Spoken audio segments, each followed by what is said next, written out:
얼마 전 쇼츠에서 기본적으로 알아두면 좋은 와인 용어들을 간단히 소개했었죠.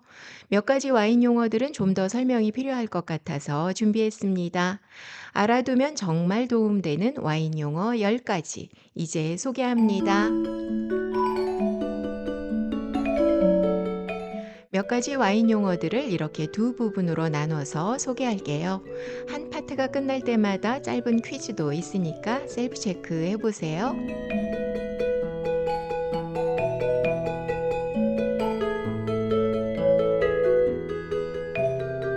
숙성 기간을 좀 더 거쳐 생산하는 와인인 경우 이런 식으로 라벨에 표기됩니다. 이탈리아와 스페인에선 와인법의 숙성 기간이 정해져 있어서 예를 들어 이탈리아의 브루넬로 디 몬탈치노는 5년 이상 숙성, 리제르바 와인은 6년 이상 숙성을 거친 와인을 말하고 스페인의 레세르바는 대체로 3년 이상, 그란 레세르바는 보통 5년 이상의 숙성 기간이 요구됩니다. 하지만 그 외 많은 다른 산지들에선 특정 법규가 있는 게 아니어서 오롯이 생산자의 판단으로 때론 단순한 마케팅 용어가 될 수 있다는 점도 알아둘 필요가 있습니다.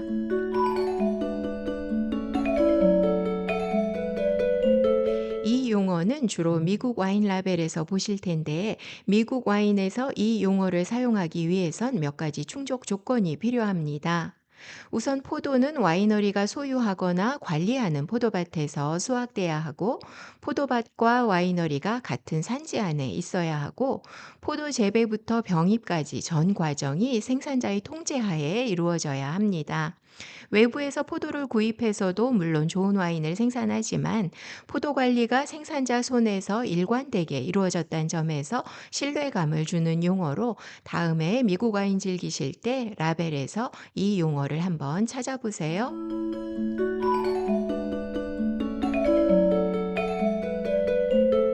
브루스는 스파클링 와인의 당도를 표시하는 용어로 당도가 낮은 드라이한 와인을 말합니다. 당분을 좋아하지 않는 최근 소비자들을 위해서 잔류 당분이 거의 0에 가까운 더 드라이한 스타일의 브룻나튜르와 엑스트라 브루시라고 표기된 샴페인도 가끔 보실 수 있습니다. 참고로 단맛의 스파클링 와인은 보통 드미세크라는 당도로 종종 생산되고 드라이한 와인일수록 음식과의 페어링 폭이 다양해져서 브룻은 일반적으로 즐기기 좋습니다.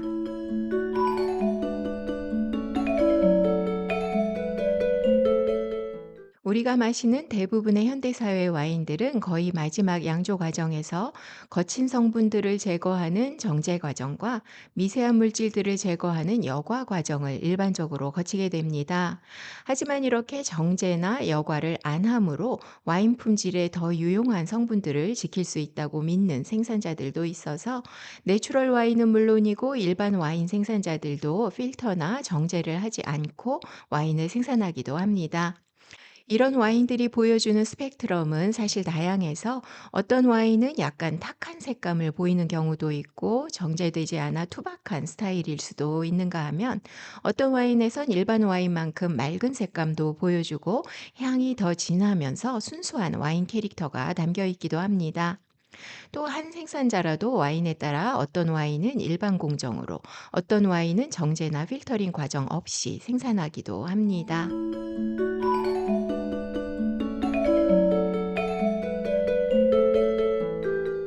이 용어들은 오래된 포도그루를 말하는 용어들인데 사실 몇 년부터가 올드바인인가에 대한 와인법 정의는 없어서 와인 역사가 비교적 짧은 뉴월드 쪽에선 25년, 30년 이상만 돼도 올드바인이라 하기도 하고 유럽 산지들에선 보통 60년 이상이기도 합니다. 또 오래된 포도그루라고 반드시 라벨에 표기해야 하는 건 아니어서 라벨에 표기되지 않아도 알고 보면 80년 이상 된 경우도 종종 있습니다. 오래된 와인이라고 다 우수한 건 아니듯이 마찬가지로 올드바인에서 생산됐다고 다 좋은 품질인 건 아니고 포도밭 관리나 양조 방식이 물론 중요합니다. 그럼에도 불구하고 일반적으로 좋은 올드바인 와인들이 갖는 몇 가지 이런 특징들이 있어서 저를 포함한 여러 애호가들의 특별한 관심을 받기도 합니다.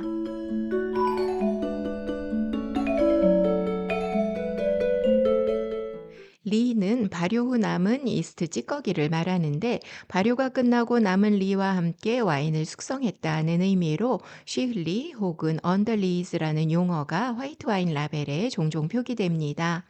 이런 리 숙성은 와인의 질감과 산미, 향의 복합성, 그리고 항산화 성분으로 신선도와 숙성 잠재력 등에 도움돼서 와인 메이킹에 종종 사용되는데, 대표적인 산지를 예로 들면 샴페인, 뮤스카데, 부르고뉴 블롱, 스페인의 까바, 알바리뇨 산지 등이 있습니다. 이제 파트 1에서 이해하신 내용 퀴즈로 셀프 체크해 보실까요?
이 용어는 맛을 얘기할 때 종종 사용되는 용어로, 단맛의 디저트류보다는 식사류에 있는 맛을 떠올리시면 좋아서, 예를 들어 과일 등의 달콤하고 신선함 쪽이 아니고 버섯, 허브, 육즙, 된장, 견과류 등의 구수하거나 짭짤함이 있는 향과 맛을 말합니다. 와인에선 단순한 과일향만 나도 물론 즐기기 좋은 와인이지만, 이런 세이보리함이 있을 때 우리는 그 와인을 잘 숙성됐다, 복합적이다라고 표현합니다.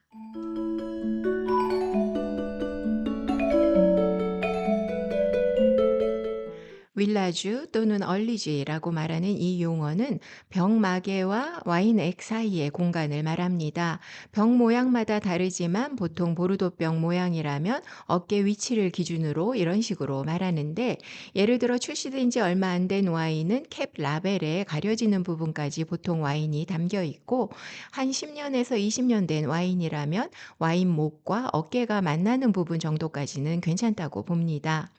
더 오래된 와인이어도 중간 어깨 부분을 지나 더 내려간 경우라면 콜크가 손상되고 산화가 시작됐거나 산화된 와인일 가능성이 크기 때문에 올드 와인을 실제 마실 목적으로 구입하는 경우엔 주의가 필요합니다.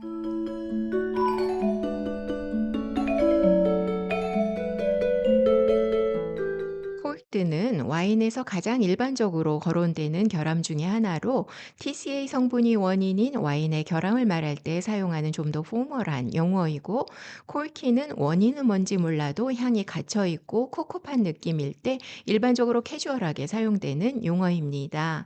와인에서 아무 향도 느껴지지 않거나 흐릿하고 꽉 닫힌 느낌을 줄 경우, 또 젖은 골판지, 젖은 천, 곰팡이 등의 눅눅하고 퀴퀴한 냄새가 날 때 의심할 수 있습니다.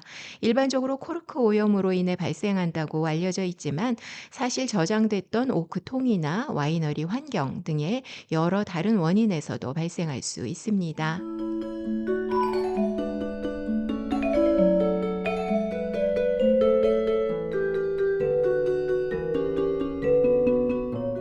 비슷한 듯 다른 용어들입니다. 디캔팅은 와인을 다른 용기에 따라서 옮기는 행동을 말하고, 이렇게 하는 이유는 오래된 와인인 경우엔 와인병 안에 침전물은 남기고 와인만 조심스럽게 따라내기 위해서, 또 영하거나 볼드한 와인인 경우엔 와인을 옮겨주는 동안 와인을 산소와 만나게 해서 단단한 타닌과 향들을 좀 더 부드럽게 풀어주기 위함인데, 이렇게 공기와 닿게 하는 과정을 에어레이팅이라고 합니다. 까라페는 물, 주스, 와인 등의 음료들을 서빙하는 예쁘장한 용기들을 말하고 여기서 파생된 단어인 까라파주는 와인을 와인병에서 따라내서 이런 서빙 용기로 옮겨주는 행동을 말합니다. 디캔팅을 해도 까라파주를 해도 와인을 옮기면서 에어레이팅은 당연히 될 텐데 디캔팅은 침전물 제거와 에어레이팅이라는 것에 포커스한 좀 더 전문적이고 포멀한 느낌의 용어라면 까라파주는 와인 병째로 서빙하지 않고 다른 음료수용 용기의 와인을 따른다라는 것에 포커스한 일반적인 의미로 레스토랑이나 와인바 등에서 편하게 사용되기도 합니다. 이제 두 번째 퀴즈로 셀프 체크 해보실까요?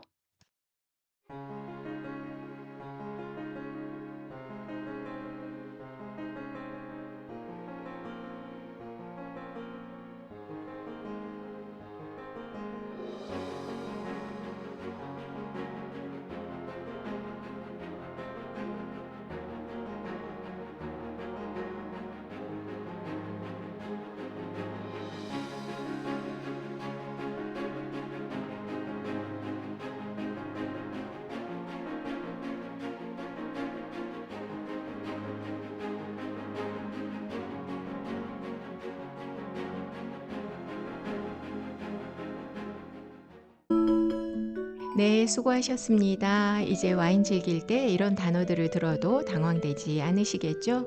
여러분이 가장 헷갈렸던 용어나 궁금했던 표현들이 있으시면 댓글에 남겨주세요. 다시 같이 살펴볼 시간 가져보겠습니다. 끝까지 함께 해주신 모든 분들께 감사드리고 다음 시간에도 정성껏 준비한 영상으로 다시 만나겠습니다. 감사합니다.